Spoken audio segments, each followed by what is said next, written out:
આપ સર્વોને હેતપૂર્વક જય શ્રી સ્વામિનારાયણ। આજની સત્સંગ કથા વાર્તા નિજ મંદિર સાવરકુંડલા। આજની સત્સંગ કથા વાર્તામાં આપણે ચરિત્ર કથા અંતર્ગત શ્રીમદ સત્સંગી જીવનની કથા સાંભળશું। પ્રકરણ 4 અધ્યાય 51।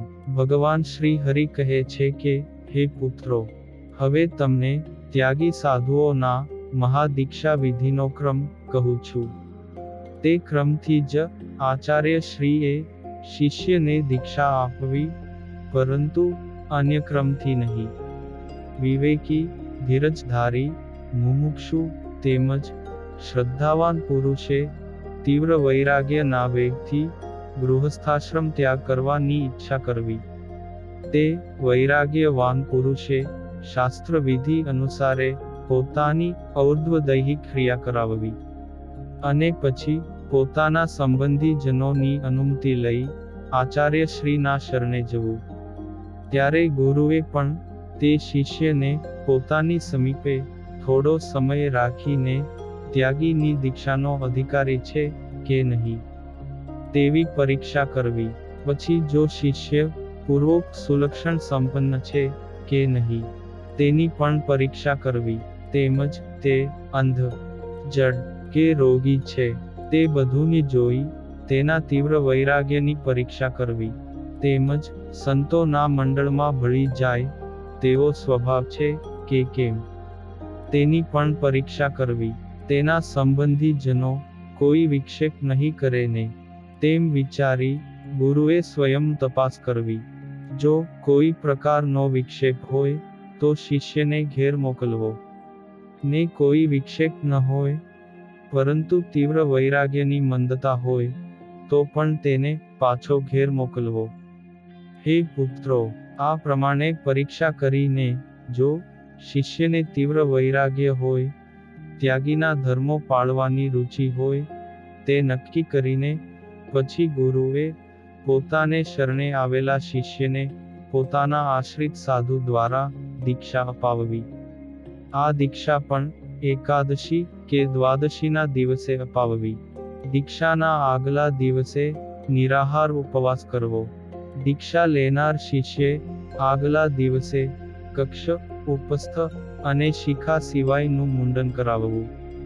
તેમજ આચાર્ય શ્રીએ પૂર્વની માફક જ અહીં પણ સર્વત્રોભદ્ર મંડળની રચના કરાવવી। પછી સ્નાન કરીને શુદ્ધ થઈ શ્વેત વસ્ત્ર ધારી રહેલા શિષ્ય પાસે બ્રાહ્મણ દ્વારા શ્રી રાધા કૃષ્ણ દેવનું પૂજન કરાવવું।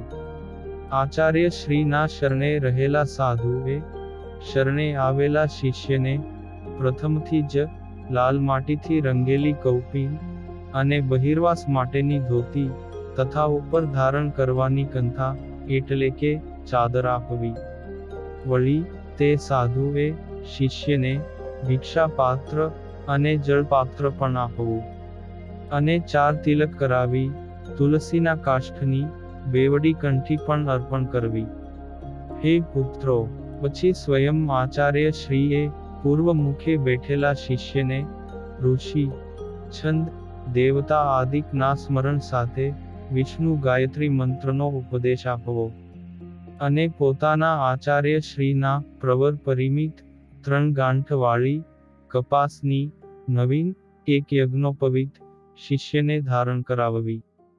પછી આચાર્ય શ્રીએ જે નામના અંતે દાસ શબ્દ આવતો હોય તેવું નામ આપવું, જેમ કે ઘનશ્યામ દાસ, ધર્મનંદન દાસ વગેરે, અને ધર્મશાસ્ત્રમાં કહેલા ત્યાગી સાધુઓના ધર્મોનો તેમને ઉપદેશ આપવો। પોતાની શક્તિ પ્રમાણે ભગવત ગીતાજીનો પાઠ કરે એવો ઉપદેશ આપવો। બાકીનો વિધિ પૂર્વે કહ્યો તે જ અહીં જાણવો। હે પુત્રો, આ રીતે ત્યાગીની દીક્ષા પામેલા સાધુએ આચાર્ય શ્રીને દંડવત પ્રણામ કરવા। અન્ય વૈષ્ણવ સંતો તથા બ્રહ્મચારીઓને પણ દંડવત પ્રણામ કરવા। ગુરુકુલમાં નિવાસ કરી ગુરુની સેવા કરતા શિષ્યે નિરંતર એકાંતિક ધર્મોનું પાલન કરવું। બ્રહ્મ વિદ્યાનો અભ્યાસ કરવો, તેમજ આળસનો ત્યાગ કરી ગુરુ પાસે સાધુઓનો નિત્ય વિધિ શીખવો. આ પ્રમાણે પ્રતિદિન કરતા રહેવું. પછી દીક્ષા પામેલા સાધુએ શરીર, મન અને વાણીથી ગુરુનું હિત થાય તેમ વર્તન કરવું. બળદ જેમ પોતાના માલિકને વશ વર્તે તેમ સાધુએ ગુરુને વશ વર્તવું. સ્વયં બ્રહ્મરૂપ હોવા છતાં બુદ્ધિમાન સાધુએ ભગવાન તેમજ તેમના એકાંતિક સાધુઓને વિશે દાસત્વ ભાવનો ક્યારેય ત્યાગ કરવો નહીં. વિશુદ્ધ મનના સાધુએ યથાયોગ્ય સંતોના દાસ થઈને રહેવું. સંતો પોતાનો તિરસ્કાર કરે અથવા અવગણના કરે તેને સહન કરવું અને તેમને વિશે ભગવદ બુદ્ધિ રાખીને ભક્તિભાવપૂર્વક તે સંત જેમ રાજી થાય તેમ સાવધાનીપૂર્વક નિરંતર સેવા કરવી. હે પુત્રો, જેમ ગૃહસ્થજનો પોતાની પત્ની અને પુત્રાદિકના દુર્વચનો સહન કરે છે, તે જ રીતે સંત પુરુષોએ પોતાના હિતને અર્થે કહેલા કઠણ વચનો સહન કરવા. જે સાધુ સ્વતંત્રતાનો ત્યાગ કરી સત્પુરુષોને આધીન વર્તતા હોય તે સાધુ એકાંતિક સ્થિતિને પામી પરમ ગતિરૂપ અક્ષરધામને પામે છે. આ ઉદ્ધવ સંપ્રદાયમાં આ પ્રમાણે જે ત્યાગીઓ ભગવદ ભક્ત હોય અને મહાદીક્ષા ધારણ કરવા ઈચ્છતા હોય તેમની મહાદીક્ષા વિધિ હું તમને કહું છું. હે પુત્રો, જે સાધુઓ જ્ઞાન, વૈરાગ્ય, ભક્તિ અને સદ્ધર્મની અલ્પ સમયમાં જ પરિપક્વ દશા પામ્યા હોય અથવા બહુકાળે કરીને પામ્યા હોય, તેમાં પણ જેઓ બ્રહ્મચર્યનું પાલન કરતા હોય, અલ્પાહારી હોય, રસાસ્વાદ ઉપર વિજય મેળવ્યો હોય, અહિંસા, ગુરુ ભક્તિ વગેરે ધર્મો જેમાં અધિકપણે વર્તતા હોય, તેઓ આ મહાદીક્ષા લેવાના અધિકારી કહેલા છે. હે પુત્રો, જે સાધુ પૂર્વોક્ત બ્રહ્મચર્યાદિક સર્વે નિયમોમાં પૂર્ણ હોય પરંતુ સત્શાસ્ત્રોનો અભ્યાસ કરી વિદ્વતા પ્રાપ્ત ન કરી હોય, છતાં જે અષ્ટાંગ યોગની સાધનામાં તત્પર વર્તતા હોય, તેવા સાધુઓ પણ આ મહાદીક્ષાના અધિકારી કહ્યા છે. મહાદીક્ષા ગ્રહણ કરવા ઈચ્છતા સાધુઓએ આચાર્યશ્રીના શરણે જવું. આચાર્યશ્રીએ તેમની પરીક્ષા કરીને મહાદીક્ષા અર્પણ કરવી. કાળ, નિયમ, પૂજન તેમજ હોમ વગેરે જે રીતે નૈષ્ઠિક બ્રહ્મચારીઓને અર્થે કહ્યું છે, એ જ રીતે અહીં પણ જાણવી. વિશેષમાં આચાર્યશ્રીએ શિષ્યને શ્વેત કૌપીન આચ્છાદન વસ્ત્ર તેમજ ઉપર ઓઢવાનું વસ્ત્ર પણ શ્વેત અર્પણ કરવું. તેમજ શિષ્યને કંઠમાં ધારણ કરવા યોગ્ય તુલસીની બેવડી કંઠી અર્પણ કરવી. શંખ, ચક્ર અને ગોપી ચંદનની છાપો બંને બાહુઓમાં અર્પણ કરવી. હે પુત્રો, પછી આચાર્યશ્રીએ પોતાના હૃદય કમળમાં શ્રી કૃષ્ણ ભગવાનનું ધ્યાન કરી બે હાથ જોડી બેઠેલા શિષ્યને મહામંત્રનો ઉપદેશ કરવો અને સ્વયં આચાર્યશ્રીએ આનંદ મુનિ નામના અંતમાં એવો શબ્દ જે નામના છેડે આવે એવું નામકરણ કરવું. જેમ કે ઘનશ્યામાનંદ મુનિ, કૃષ્ણાનંદ મુનિ વગેરે રૂપ ભગવન નામ ગર્ભિત નામ આપવું. ત્યાર પછી તે સાધુએ આચાર્યશ્રીને નમસ્કાર કરવા. નમસ્કાર કરતા સાધુને આચાર્યશ્રીએ ધર્મનો ઉપદેશ કરતા કહેવું કે, હે શિષ્ય, તમારે નિરંતર અષ્ટાંગ બ્રહ્મચર્યનું પાલન કરવું. મનુષ્ય જાતિની સ્ત્રીના આકારને જોવા નહીં. અજાણતા પણ તેનું મુખ સ્પષ્ટપણે દેખાઈ જાય તો એક ઉપવાસ કરવો.